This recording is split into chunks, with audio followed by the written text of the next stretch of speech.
Yes बेटा, good morning to all of you. आज हम क्या करने वाले हैं, क्लास 10th में चैप्टर 4 है हमारा क्वाड्रेटिक इक्वेशन, उसके कॉन्सेप्ट का रिवीजन करने वाले हैं। हमने इक्वेशन बहुत छोटी क्लासेस से हम पढ़ते आ रहे हैं। लीनियर इक्वेशन पढ़े हमने, linear equation in 1 variable and linear equation in 2 variables पढ़ा। वहीं पे मैंने आपको बताया था कि क्वाड्रेटिक इक्वेशन क्या होती है, क्यूबिक इक्वेशन क्या होती है, या बाय क्वाड्रेटिक इक्वेशन क्या होती है। क्वाड्रेटिक इक्वेशन हम किसको बोलते हैं, एक ऐसी इक्वेशन जिसमें वेरिएबल की मैक्सिमम पावर 2 होती है। जैसे यहाँ पे ये वेरिएबल एक्स है, अगर हम इसकी मैक्सिमम पावर की बात करें पूरी इक्वेशन में, तो सबसे मैक्सिमम मतलब सबसे ज्यादा इसकी पावर 2 है। तो एक ऐसी इक्वेशन जिसमें वेरिएबल की मैक्सिमम पावर 2 होती है उसको हम क्वाड्रेटिक इक्वेशन बोलते हैं। जिसमें मैक्सिमम पावर 3 होती है उसको हम क्यूबिक इक्वेशन बोलते हैं, और जिसमें मैक्सिमम पावर 4 होती है उसको हम बाय क्वाड्रेटिक इक्वेशन बोलते हैं। ये क्वाड्रेटिक इक्वेशन की स्टैंडर्ड फॉर्म होती है, या इसको जनरल फॉर्म भी बोलते हैं। यहाँ पे ए बी सी क्या होते हैं, A B C are real number, ABC है ना real number, and A does not equal to 0। हमारा जो ए है वो 0 नहीं होना चाहिए, क्योंकि अगर ए 0 हो जाएगा तो एक्स स्क्वायर को 0 कर देगा और फिर ये क्वाड्रेटिक इक्वेशन ही नहीं रहेगी हमारी। ठीक है, यहाँ पे ए को क्या बोलते हैं हम, coefficient of X square, B को क्या बोलते हैं, कोफिशिएंट ऑफ एक्स, और सी को क्या बोलते हैं, कांस्टेंट टर्म। ठीक है, तो ये हमारी बेसिक है क्वाड्रेटिक इक्वेशन की। जब भी हम इक्वेशन पढ़ते हैं, किसी भी टाइप की इक्वेशन पढ़ते हैं हम, तो उसमें एक चीज पढ़ते हैं, उसका सॉल्यूशन। ठीक है, या उसके रूट। तो सॉल्यूशन या रूट का मतलब क्या होता है, सॉल्यूशन का मतलब होता है कि वेरिएबल की वो वैल्यू जो इक्वेशन को सेटिस्फाई कराए। अब इक्वेशन को सेटिस्फाई कराने का मतलब क्या होता है कि इक्वेशन की एलएचएस और आरएचएस दोनों आपस में इक्वल हो जाए। सपोज करो मेरे पास ये इक्वेशन है, X square is equal to 4, quadratic equation है ये, वेरिएबल की मैक्सिमम पावर 2 है। यहाँ पे एक्स की क्या वैल्यू पुट करूं जिससे कि इक्वेशन की एलएचएस और आरएचएस आपस में इक्वल हो जाए। आरएचएस आपको पता है 4 है, अगर मैं एक्स की वैल्यू 2 पुट करूंगा तो एलएचएस भी मेरी क्या हो जाएगी 4। तो एक्स की वैल्यू जो 2 है, हम बोलेंगे X equal to 2 is the solution of this equation. ठीक है, या X equal to 2 is the root of this equation, root भी बोल सकते हैं या सॉल्यूशन बोल सकते हैं। लेकिन अगर इसमें मैं -2 पुट करूं तब भी मेरा 4 आएगा, क्योंकि माइनस का स्क्वायर भी हमारा पॉजिटिव होता है। The square of every positive and negative number is always positive. तो -2 रखने पे भी हमारी इक्वेशन सेटिस्फाई हो रही है। सेटिस्फाई में एलएचएस और आरएचएस इक्वल हो रही है, तो -2 भी इसका क्या कहलाएगा, रूट कहलाएगा। तो ये तो रूट या सॉल्यूशन का मीनिंग होता है कि होते क्या है। अब बात आती है इनको फाइंड कैसे करते हैं। यहाँ पे हमारे 3 मेथड होते हैं क्वाड्रेटिक इक्वेशन के रूट फाइंड करने के। अच्छा, रूट्स फाइंड करने के मेथड, उससे पहले आता है कि क्वाड्रेटिक इक्वेशन के टोटल रूट्स कितने हो सकते हैं। जैसे यहाँ पे 2 रूट्स थे हमारे, तो 3 भी हो सकते हैं या 4 भी हो सकते हैं। मैक्सिमम रूट्स कितने हो सकते हैं क्वाड्रेटिक इक्वेशन के, तो मैंने आपको पहले बताया था 9th क्लास में, एक हमारी थ्योरम होती है कि इक्वेशन की जितनी भी हमारी मैक्सिमम पावर होती है उसके मैक्सिमम उतने ही रूट्स हो सकते हैं। जैसे लीनियर इक्वेशन की केवल मैक्सिमम पावर 1 होती है, तो लीनियर इक्वेशन का एक ही रूट होता है। क्वाड्रेटिक इक्वेशन की मैक्सिमम पावर 2 है, तो इसके टोटल नंबर ऑफ रूट्स 2 होंगे, क्यूबिक के 3 होंगे, बाय क्वाड्रेटिक के 4 होंगे। जितनी उसकी पावर है मैक्सिमम उतने ही उसके रूट्स होंगे। तो यहाँ पे क्वाड्रेटिक इक्वेशन के 2 रूट्स होंगे जिनको हम अल्फा या बीटा से डिनोट कर सकते हैं। ठीक है, अब यहाँ पे क्या आता है, पहले तो आता है रूट फाइंड करने के मेथड। 3 मेथड है हमारे, factorisation method, completing the square method and quadratic formula. Completing the square method हमारा लास्ट ईयर सिलेबस में से डिलीट हो गया था। ठीक है, लास्ट ईयर ही, तो वो तो हमें करना नहीं है। और इस बार इस चैप्टर में से क्या डिलीट हुआ है, इस बार उन्होंने जो 30% सिलेबस रिड्यूस किया है उसमें केवल ये लिखा हुआ है, situational problem based on the reducible to quadratic equation. अब उसमें उसका मतलब ये नहीं कि जितनी भी लैंग्वेज वाली प्रॉब्लम हो सारी डिलीट हो गई हैं। उसमें हमने ये सोच लिया था कि लैंग्वेज वाले सारे क्वेश्चन डिलीट हो गए, और हमने करे भी नहीं थे। लेकिन सैंपल पेपर अगर आपने देखा होगा तो क्वाड्रेटिक इक्वेशन में लैंग्वेज वाले क्वेश्चन दिए हुए हैं सैंपल पेपर में। तो उसका मतलब क्या है, हमने वो लैंग्वेज थोड़ी ध्यान से नहीं पढ़ी, उसमें सिचुएशनल लिखा हुआ है। सिचुएशन मतलब कुछ अगर ऐसी सिचुएशन है जो हमारी लाइफ की होती है उससे रिलेटेड कोई क्वेश्चन है। ठीक है, प्रैक्टिकल जो क्वेश्चन है वो डिलीट है उसमें से। तो हम जो लैंग्वेज वाले क्वेश्चन है उनको भी करेंगे। अब हमारा रिवीजन चल रहा है तो हम एक बार सब कर लेंगे, क्योंकि हम जरा सा भी रिस्क नहीं ले सकते।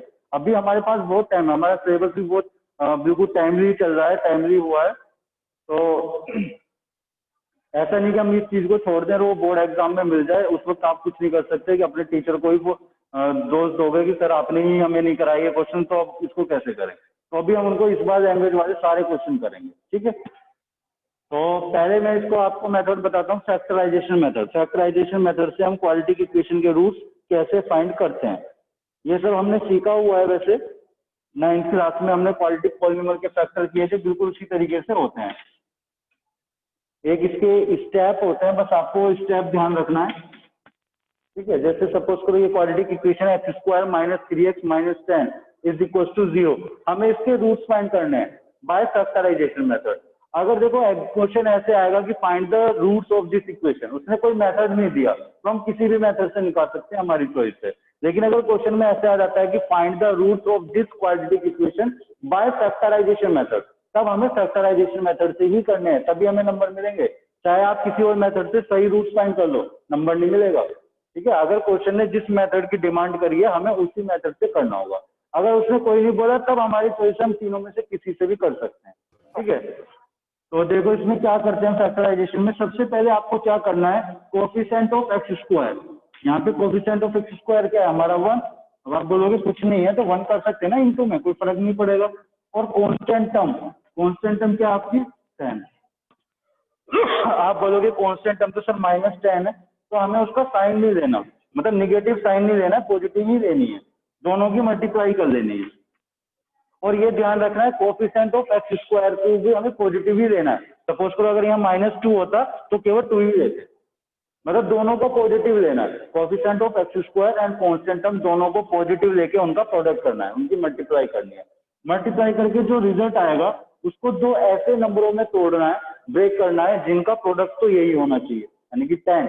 ये केवल इसी क्वेश्चन की बात नहीं कर रहा मैं, जनरल स्टेप में सभी के समझा रहा हूँ, सारी के ऐसे ही होंगे। 10 को दो ऐसे नंबरों में ब्रेक करना है जिनका प्रोडक्ट तो 10 ही होना चाहिए, और जिनको प्लस करके या माइनस करके कोफिशिएंट ऑफ x आना चाहिए, ठीक है। अब बाद में दो चीज बोली कि प्लस करके या माइनस करके, हमें कैसे पता चलेगा कि प्लस करना है या माइनस करना है, वो डिपेंड करता है इस कांस्टेंट टर्म के साइन पे। अगर कांस्टेंट टर्म का साइन माइनस है तो माइनस करके आपका कोफिशिएंट ऑफ x आना चाहिए। अगर क्वेश्चन में प्लस दिया है तो प्लस करके कोफिशिएंट ऑफ x आना चाहिए। और ये भी ध्यान रखना है कि कोफिशिएंट ऑफ x में भी केवल पॉजिटिव नंबर लेंगे, उसका माइनस नहीं लेंगे, यानी कि हमें इस मेथड में कहीं पे भी माइनस साइन नहीं लेना होता। तो अब हमें यहाँ से क्लियर हो गया कि 10 को दो ऐसे नंबरों में तोड़ना है जिनकी मल्टीप्लाई करके 10 आए और जिनको माइनस करके 3 आए। तो कौन से होंगे ऐसे दो नंबर, 5 और 2, 5 2 जा 10 और 5 - 2 3। बस ये आपको सोचना है, बाकी फिर ये होता चला जाएगा। 3 की जगह आप लिख देंगे 5 - 2। 2 - 5 नहीं लिख सकते क्योंकि 2 - 5 करोगे तो -3 आएगा, और हम ये वाला ऑलरेडी माइनस यहाँ पे ले रहे हैं तो प्लस हो जाएगा। x - 10, अब आपको -x की ब्रैकेट में मल्टीप्लाई करनी है, ये होगा आपका -5x + 2x - 10। यहाँ से आपको पेयर बना के कॉमन लेना है, x कॉमन लोगे तो x - 5 बचेगा, और यहाँ पे 2 कॉमन लोगे तो x - 5। जब भी आप ऐसे कॉमन लोगे तो ये ब्रैकेट सेम आएगा यहाँ पे। ये पूरी एक टर्म हो गई और एक पूरी ये टर्म हो गई, क्योंकि प्लस माइनस से टर्म अलग होती है। यहाँ से x - 5 कॉमन आ जाएगा, और यहाँ पे क्या बचेगा x + 2, ठीक है। अब दो ब्रैकेट है, उनका प्रोडक्ट 0 है, दो ब्रैकेट का प्रोडक्ट 0 आ रहा है, तो मतलब क्या है कि एक ब्रैकेट या तो एक ब्रैकेट 0 हो सकता है, ठीक है, एक ब्रैकेट जरूर 0 होगा। अगर हम इसको डिवाइड में लेके जाएं तो पूरा 0 हो जाएगा, और यहाँ से x - 5 0, और x की वैल्यू क्या आ गई 5। एक वैल्यू तो आपको यहाँ से मिलेगी। इस बार x - 5 इस वाले ब्रैकेट को उधर लेके जाओ तो क्या होगा, x + 2 = 0, और यहाँ से x की वैल्यू क्या आएगी -2। तो इस तरह से आपको ये दो रूट्स मिल जाते हैं इस मेथड से, ठीक है। क्लियर है बेटा सभी को, ये हमारा फैक्टराइजेशन मेथड होता है। कंप्लीटिंग द स्क्वायर मेथड हमारा हट गया है, उसको हम करेंगे नहीं। उसके बाद आता है बाय क्वाड्रेटिक फॉर्मूला। एक डायरेक्ट फॉर्मूला आता है जिससे हम रूट्स फाइंड कर सकते हैं, उसको हम SD फॉर्मूला भी बोलते हैं। SD फॉर्मूला इसलिए बोलते हैं क्योंकि वो श्रीधराचार्य ने दिया था, इसलिए SD बोलते हैं उसको, SD formula. ax² + bx + c = 0।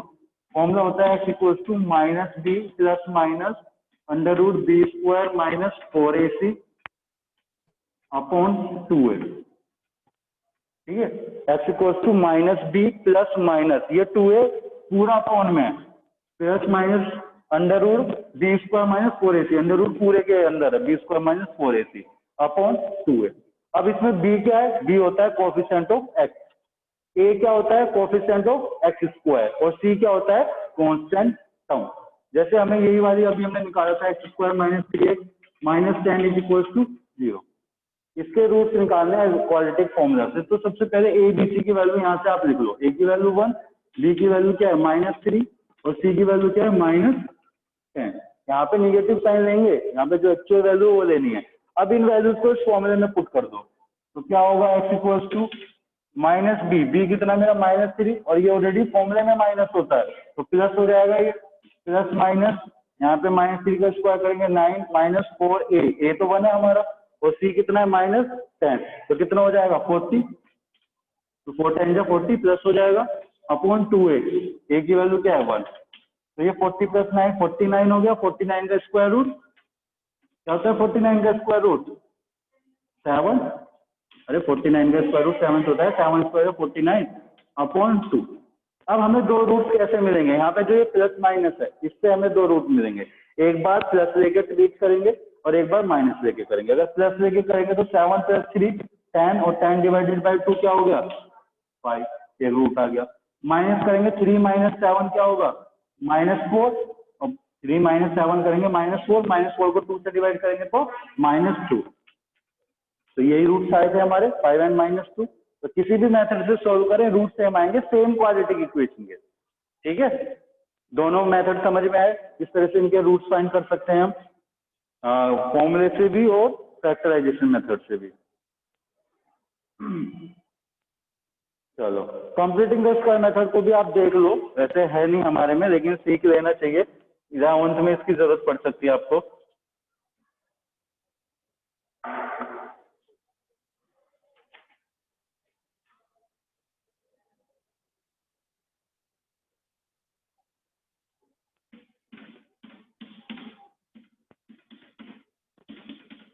To X square minus 5x plus 3 is equal to 0। सीख लेना इसलिए चाहिए कि लास्ट ईयर ये डिलीट करा था लेकिन इस बार जो डिड्यूस है उसमें नहीं है, तो हो सकता है ये आ जाए, कुछ कंफर्म नहीं है। इसमें हमें क्या करना है, सबसे पहले हमें चेक करना है कि कोफिशिएंट ऑफ एक्स स्क्वायर क्या है। क्या दिया हुआ है क्वेश्चन में, कोफिशिएंट ऑफ एक्स स्क्वायर 2, वो 1 होना चाहिए। अगर ऑलरेडी क्वेश्चन में 1 दिया हुआ है तब तो हमें कुछ नहीं करना, हमारा फर्स्ट स्टेप वहीं पे खत्म हो गया। लेकिन अगर 1 नहीं है तो उसको 1 बनाना है। जैसे यहाँ पे 2 है, अब इस 2 को 1 कैसे बनाए, अगर इस 2 को 2 से डिवाइड कर दें तो 1 बन जाएगा। भाई किसी भी चीज को अगर उसी से डिवाइड करोगे तो 1 आंसर आता है।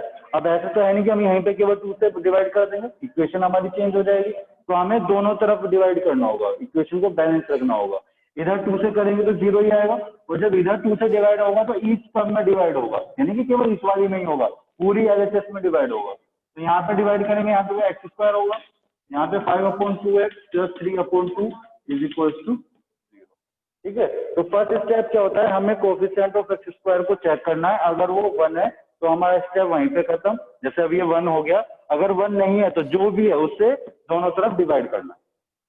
ठीक है, ये करने के बाद क्या करना है आपको, कोफिशिएंट ऑफ एक्स 5/2 है उसको लिखना है। ठीक है, विदाउट साइन, माइनस नहीं लेना, उसमें 1/2 से मल्टीप्लाई करनी है। क्या आएगा 5/4, मल्टीप्लाई करने के बाद जो आएगा उसका स्क्वायर करना है, तो क्या आएगा 25/16। ठीक है, कोएफिशिएंट ऑफ एक्स में 1/2 से मल्टीप्लाई करनी है, मल्टीप्लाई करने के बाद जो आएगा उसका स्क्वायर करना है। स्क्वायर करने के बाद जो ये आया इसको इक्वेशन में दोनों तरफ ऐड कर दोगे। ठीक है, एलएचएस में भी और आरएचएस में दोनों तरफ इसलिए कर रहे हैं ताकि इक्वेशन हमारी बैलेंस रहे, कोई फर्क नहीं पड़े इससे। 25/16 क्योंकि मैंने दोनों तरफ को ऐड कर दिया तो इधर जाएगा तो माइनस होकर 0 ही बन जाएगा। ठीक है, अब हमें करना क्या है, X square minus 5/2x plus 25/16, इनको तो एक साथ रखना है, मतलब दोनों एक्स वाली टर्म और जो हमने ऐड किया है। बाकी यहाँ जो कॉन्स्टेंट कंप्लीट थी उसको दूसरी तरफ ले जाओ, 25/16 माइनस 3/2। ठीक है, अब ये जो है यहाँ से कंप्लीट स्क्वायर बनेगा। इस मेथड का नाम ही है कंप्लीटिंग द स्क्वायर मेथड। तो हमें एक स्क्वायर बनाना है, कंप्लीट स्क्वायर। कंप्लीट स्क्वायर कौन सा बनेगा, a प्लस बी का होल स्क्वायर या a माइनस बी का होल स्क्वायर। पता है आपको, कोई आइडेंटिटी पढ़ी थी हमने 8th क्लास में, a प्लस बी का होल स्क्वायर क्या होता है, a square and a minus B का होल स्क्वायर होता है हमारा 5x आ जाए टूट फूट के -2ab, ठीक है बेटा। 2 इंटू a इंटू बी क्या रखे हैं 5/√2।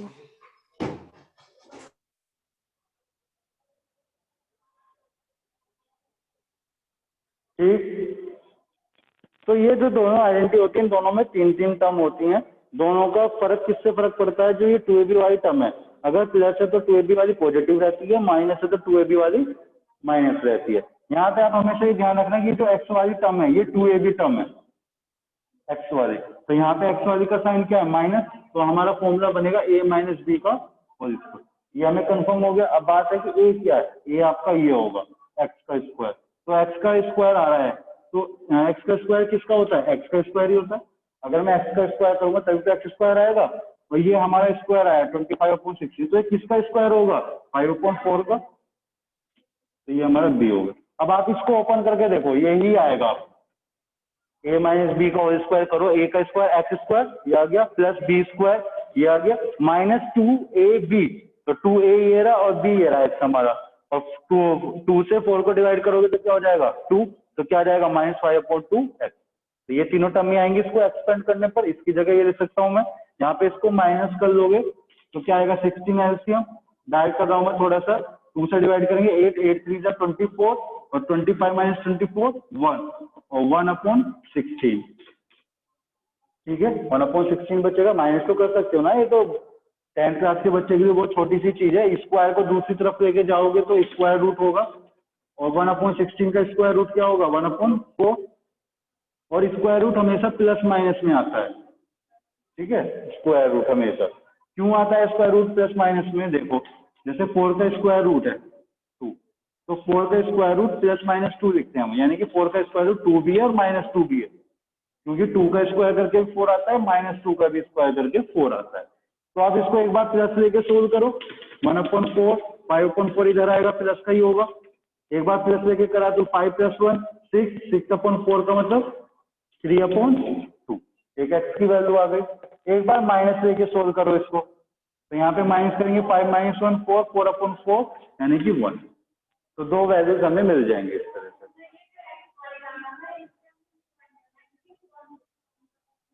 एक्स वाई टर्म से ये, हाँ, यहाँ से हमें ये चेक करना है कि a माइनस बी का होल स्क्वायर है या a प्लस बी का, वो इससे पता चलेगा एक्स वाई टर्म से। अगर एक्स वाई टर्म का साइन माइनस है तो माइनस है, प्लस है तो प्लस, और b क्या होगा? जो हम यहाँ पे स्क्वायर कराए वो हमारा b होगा, और a हमारा हमेशा x ही रहेगा, क्योंकि यहाँ पे एक्स स्क्वायर रहेगा सारे क्वेश्चंस में, ठीक है। तो ये कंप्लीटिंग द स्क्वायर मेथड है। उसके बाद इसके कॉन्सेप्ट में लास्ट में क्या आता है? हमारा तीनों मेथड है, इसमें लैंग्वेज वाले क्वेश्चंस हैं। लास्ट में एक इम्पोर्टेंट टॉपिक आता है जिसपे क्वेश्चन जरूर आता है इसमें से, छोटा टॉपिक है लेकिन इम्पोर्टेंट है, नेचर ऑफ रूट, ठीक है। इससे पहले हमें इसमें एक चीज समझनी है कि ये वाली जो टर्म होती है b² - 4ac, ax² + bx + c, हमारी क्वाड्रेटिक इक्वेशन है स्टैंडर्ड फॉर्म। यहाँ पे जो b² - 4ac होता है, इसको हम बोलते हैं डिस्क्रिमिनेट। क्या बोलते हैं इसको? डिस्क्रिमिनेट, ठीक है, और इसको कैपिटल डी से डिनोट करते हैं, ठीक है। Capital D is equals to b² - 4ac, यानी कि जो ये b² - 4ac है ये ही आपका डिस्क्रिमिनेटर, इसको हम d से डिनोट करते हैं। अब इस d की वैल्यू पे ही जो इसके रूट्स होते हैं, रूट्स का नेचर डिपेंड करता है, ठीक है। नेचर समझते हो? अब रूट्स हैं, रूट्स क्या है? नंबर। नंबर जैसे हमारा नेचर होता है, बोलते हैं कि भाई ह्यूमंस का नेचर है क्योंकि वो इंसान है वो कम बोलने वाला है, ये उसका नेचर है, कोई बहुत ज्यादा बोलने वाला है, तो यहाँ पे वो वाला नेचर तो होगा नहीं। रूट्स में ये थोड़ी ना कह सकते हो कि कौन सा रूट ज्यादा बोलता है, क्योंकि रूट का नॉन लिविंग थिंग, वो तो नंबर्स है। नंबर्स में उनका नेचर कैसे देखते हैं? देखो, डी की वैल्यू पर डिपेंड करता है। अगर डी ग्रेटर देन 0 है, अगर डी की वैल्यू ग्रेटर देन 0 आती है सोल्व करने के बाद, मतलब बी ए सी इनको सोल्व करोगे तो डी की वैल्यू अगर ग्रेटर देन 0 आएगी, तब हमारे जो रूट्स होंगे तो रियल नंबर होंगे एंड अनइक्वल होंगे। रियल नंबर आप जानते हैं, फर्स्ट चैप्टर में हमने पढ़े रियल नंबर क्या होते हैं। अनइक्वल का मतलब कि दोनों रूट अलग अलग आएंगे। जैसे हमने अभी क्वाड्रेटिक इक्वेशन सोल्व करी थी, पहले में 5 और -2 आए थे, दोनों अलग अलग। अनइक्वल मतलब दोनों अलग अलग आएंगे। लेकिन अगर डी की वैल्यू इक्वल्स टू 0 है, तब आपके रूट्स रियल होंगे रियल नंबर होंगे लेकिन सब रूट्स इक्वल होंगे, दोनों रूट्स आपस में सेम आएंगे, 5 5 2 2 3 3 जो भी है। जब आप क्वाड्रेटिक को सोल्व करोगे तो दोनों रूट्स सेम आएंगे, ठीक है। लेकिन जिस हाँ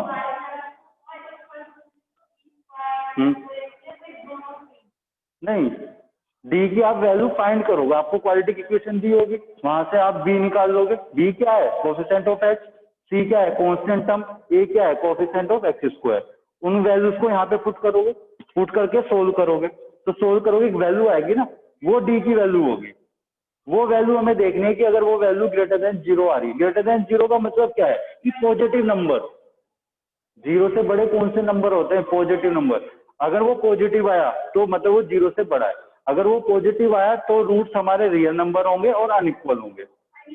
अनइक्वल का मतलब दोनों रूट्स अलग अलग होंगे। जैसे हमने क्वाड्रेटिक इक्वेशन के दो रूट्स होते हैं, दोनों फाइंड करे थे, तो क्या आए थे? पहली वाली जो मैंने इक्वेशन करी थी उसके रूट्स आए थे 5 और -2, तो दोनों रूट्स अलग अलग नहीं थे, एक 5 था और दूसरा -2 था।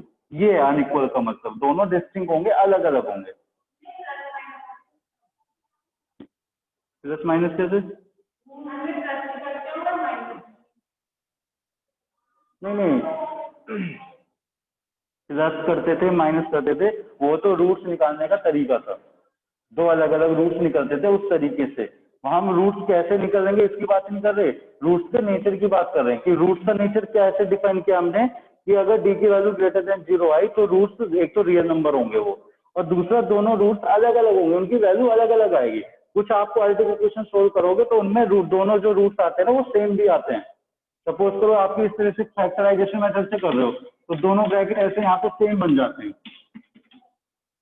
ये तो यहाँ से जब सोल्व करोगे तो दोनों बार क्या आएगी? एक्स की वैल्यू 5 ही तो आएगी, ठीक है। तो वो कब होती है कंडीशन? जब डी इक्वल्स टू जीरो होता है।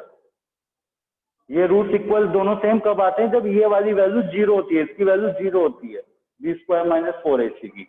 तो ये इंपॉर्टेंट रोल प्ले कर रहा है यहाँ पे डिस्क्रिमिनेंट इसके नेचर के लिए। तो अगर डी इक्वल टू जीरो तो रूट्स इक्वल होंगे, और D greater than zero roots है तो दोनों रूट्स की वैल्यू अलग अलग होगी, अनइक्वल होंगे। लेकिन अगर डी लेस देन जीरो है तब रूट जो होंगे हमारे इमेजिनरी होंगे, इमेजिनरी। अब बात आती है कि इमेजिनरी मतलब क्या, समझ रहे हैं ना? अगर देख हाँ क्या निगेटिव, निगेटिव को इमेजिनरी बोलते हैं।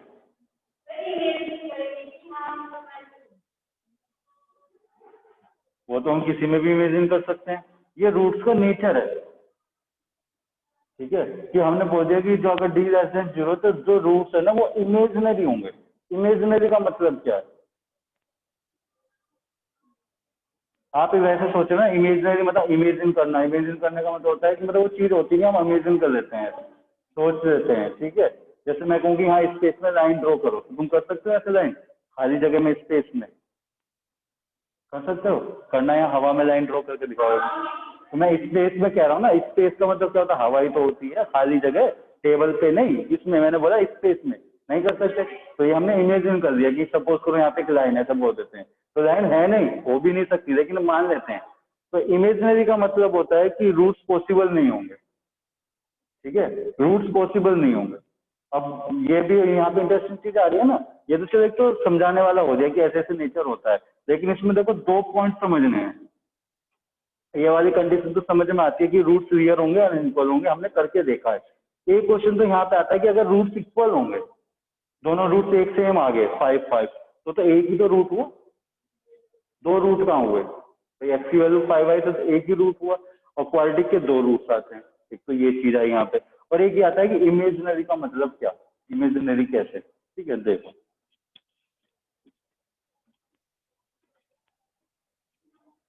हम क्वाड्रेटिक इक्वेशन के रूट्स निकालते हैं इस मेथड से, minus b plus minus under root b square minus 4ac upon 2a।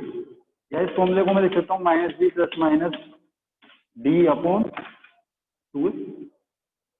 ये डी तो है मेरा बी स्क्वायर माइनस 4ac, ठीक है। सपोज करो हम ऐसे किसी से वाले मेथड से किसी क्वाड्रेटिक इक्वेशन के रूट्स निकाल रहे हैं और डी की वैल्यू निगेटिव आ गई। लेस देन जीरो का मतलब क्या है? निगेटिव, निगेटिव नंबर ही तो जीरो से छोटे होते हैं। मानो सपोज करो यहाँ पे -4 आ गया, ठीक है, -4। अब मुझे बताओ -4 का स्क्वायर रूट क्या लिखोगे? 2। -4 का स्क्वायर रूट 2 होगा और 4 का भी 2 होगा। 4 का भी स्क्वायर रूट 2 है और -4 का भी स्क्वायर रूट 2 है। नंबर अलग अलग है। क्या 4 और -4 एक ही नंबर होते हैं? 4 और -4 एक ही नंबर है? अलग अलग है, तो इनके स्क्वायर रूट एक सेम कैसे हो सकते हैं? -2 होगा। देखो 4 अभी मैंने आपको बताया था 4 का स्क्वायर रूट 2 होते हैं। हर 4 का नहीं, कोई भी नंबर है उसका स्क्वायर रूट हमेशा प्लस माइनस में आता है, 2 रूट होते हैं, तो इसका भी -2 है। देखो स्क्वायर रूट का मतलब क्या होता है, ये आप बिल्कुल बेसिक पे जाते हैं। आपने स्क्वायर रूट पढ़ा था 6th क्लास में या 8th में, एक चैप्टर होता था स्क्वायर एंड स्क्वायर रूट। तो वहां पे स्क्वायर रूट क्या बताया था आपने? यही तो दिक्कत होती है कि हम हर चीज को समझ के नहीं पढ़ते। आपने ये नहीं पूछा होगा टीचर से कि मैम या जो भी पढ़ा रहा था आपको कि स्क्वायर रूट क्या होता है, ये नहीं क्या होता है। आपने क्या पूछा होगा कि स्क्वायर रूट निकालेंगे कैसे, फाइंड कैसे करेंगे, क्या मेथड होगा, क्या क्या स्टेप होंगे, वो सब सीखने लग जाते हैं हम, करेंगे कैसे, वो चीज है क्या ये हम नहीं जानना चाहते, इससे यहाँ पे दिक्कत आ रही है। स्क्वायर रूट का मतलब क्या होता है? जैसे सपोज करो हम एक नंबर है ए, कोई भी हो सकता है एक ही जगह, इसका मुझे स्क्वायर रूट फाइंड करना है, तो इसका स्क्वायर रूट है बी। ठीक है, तो क्या कंडीशन होती है? B square is equal to a, ये होना चाहिए, तब हम बोलेंगे कि b is the square root of a. मतलब किसी भी नंबर का स्क्वायर रूट एक ऐसा नंबर होना चाहिए जिसका स्क्वायर करने पे वही नंबर आए। आपने अभी तक जितने भी स्क्वायर रूट निकाले हैं, जैसे 25 है, 25 का आप 5 बोलते हो, तो क्या 5 का स्क्वायर करने पे 25 नहीं आता? ठीक है, या आप -5 बोलते हो, तो क्या -5 का स्क्वायर करने पे 25 नहीं आता? माइनस का स्क्वायर करेंगे तो वो भी प्लस ही हो जाएगा हमारा। ठीक है, या ऐसा कभी है आप बोल सकते हो कि 25 का स्क्वायर रूट 4, या 16 का 4 बोलते हैं, क्यों? क्योंकि 4 का स्क्वायर 16 होता है। 81 का 9 बोलते हैं, क्यों? क्योंकि 9 का स्क्वायर 81 होता है। तो जितने कोई भी नंबर हो, चाहे कैसा भी हो, पॉइंट वाला हो, उसका जब आप स्क्वायर रूट निकालोगे तो हमेशा जो नंबर आएगा उसका स्क्वायर करने पे वही नंबर आएगा। किसी भी नंबर का स्क्वायर रूट निकाल लेना। लेकिन अभी तक आपने जब भी स्क्वायर रूट निकाले, कभी आपने देखा कि हमने किसी निगेटिव नंबर का स्क्वायर रूट निकाला है? कभी स्क्वायर रूट के अंदर निगेटिव नंबर लिखा हुआ देखा? 6th में, 8th में, अभी तक 9, 10th में देखा कभी ऐसे निगेटिव नंबर का स्क्वायर? क्यों नहीं? तो वहां पे कोई क्वेश्चन नहीं पूछना चाहिए था कि निगेटिव नंबर का स्क्वायर रूट हम क्यों नहीं निकालते? अभी हम क्वेश्चन कब पूछते हैं? जब हम चीजों को समझ के पढ़ते हैं। अगर जब तक हम रट के पढ़ेंगे, सिर्फ अपने सोचेंगे कि हमें नंबर लेके आने हैं, पास होना है, इस थिंकिंग से पढ़ते हैं, तो जितना टीचर बताता है हम उतना करते जाते हैं। अपनी तरफ से एफर्ट कब डालते हैं? जब हमारा इंटरेस्ट होता है उस चीज में। देखो निगेटिव नंबर का क्यों नहीं कर सकते हम? सपोज करो -4 का स्क्वायर रूट करना है मुझे। ठीक है, तो यहाँ जो भी नंबर आएगा, जो भी आएगा इसका स्क्वायर रूट, उसका स्क्वायर करने पर -4 आना चाहिए, तभी तो उसका स्क्वायर रूट कराएगा। अब ये बताओ कोई भी नंबर है ऐसा जिसका स्क्वायर करने पे निगेटिव में आंसर आ सकता है? रियल नंबर में कोई ऐसा नंबर बता सकते हो? रियल नंबर में, रियल नंबर तो जानते हो ना, रैशनल, जैसे जितने भी हमने अभी तक आपने 10th में नंबर पढ़े सारे रियल नंबर, तो उनमें मुझे कोई ऐसा नंबर बता सकते हो जिसका स्क्वायर करने पे माइनस आ जाए आंसर? नहीं हो सकता, क्योंकि पॉजिटिव नंबर का स्क्वायर तो पॉजिटिव होता ही है, निगेटिव का